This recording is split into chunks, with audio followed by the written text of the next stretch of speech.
The Piazza message board is going to be kind of our virtual classroom. If you guys have any questions, you're going to post the Piazza message board. And I've logged in. The first time you do it, you put your name. You can put your email account. I've created a student one. So logging into just the student account that I created, you can see that this is the view of the Piazza message board. And you can always open in a new tab if you prefer. I've done the introduction here, and that's one of the first assignments, is to introduce yourself to the course. So to do that, you click on New Post. You would say, I'm going to post a note. Maybe you don't need an answer. Later on in the semester, if you want to post a question, you can post a question to the entire class over section 2.2. You can write your summary. Maybe this is problem 13 on the homework. And then you could take a screenshot and post it in here. You can type in something and post it in here. You can use the equation editor. So maybe if you want to use some math type that it's kind of difficult to see, you can use the equation editor and write out. It's LaTeX. So if you've ever used LaTeX before, it works just like that.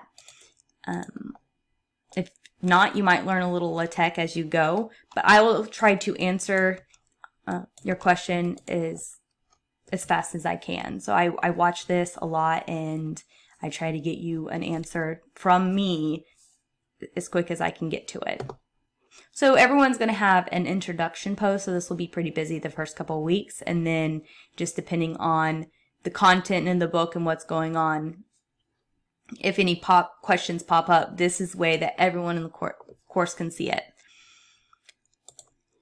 So you will introduce your self on the Piazza message board. This in the student's view. You want to open the MyLab and Mastering. You're going to agree to the policy if you want to read through it. And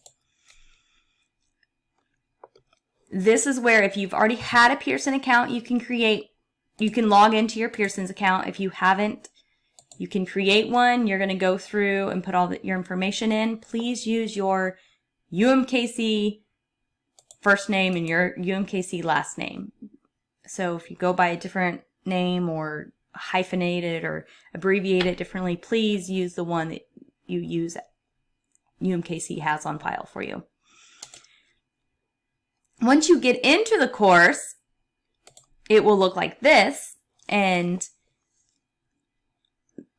a few things I want to go over in MyMathLab is the multimedia library. So this is where it houses all the content available for this textbook. So say you're working in chapter 2, maybe 2.1, and you want to see everything that's available in 2.1.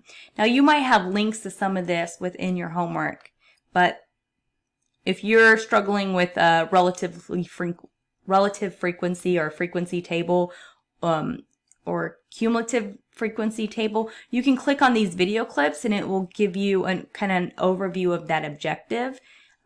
The section video you can see here, it's 18 minutes. It will also be within the homework assignment. So some of these links you'll find within a homework assignment.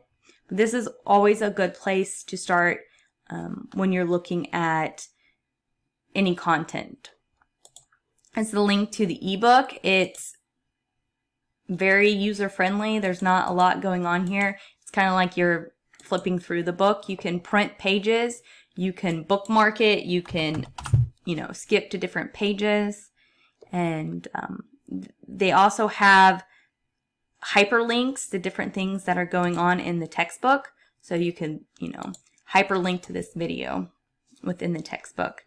Some of the videos are a little dry, but it still gets the job done there. And then if you go to assignments in the toolbar on the left-hand side of the page, you want to first make sure that you're looking at all assignments. So sometimes you can click on just like homework or just quizzes and test, and you'd only see the homework here. So you want to make sure that you're seeing all the assignments.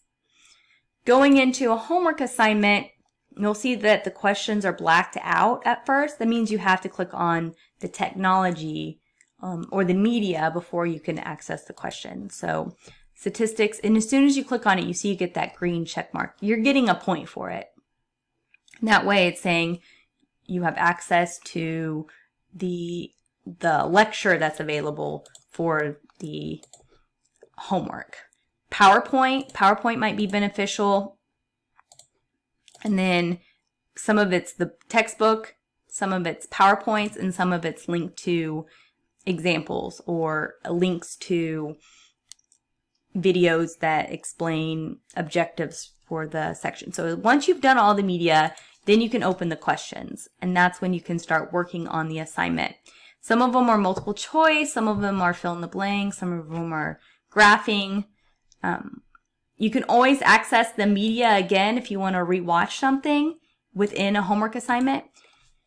There's also the question help button that has links to textbooks. It might have links to different problem types, like help me solve it or see an example.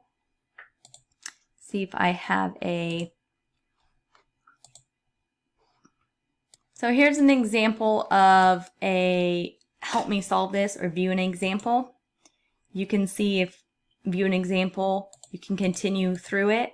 The help me solve it walks you through it, but you have to enter some things. So it's saying type this in your calculator and then enter it. And you can check your answer and it will walk you through it. And then once you're done, your question problem will change. And so you might have different numbers to go off of. This is, beneficial when you're working through the homework.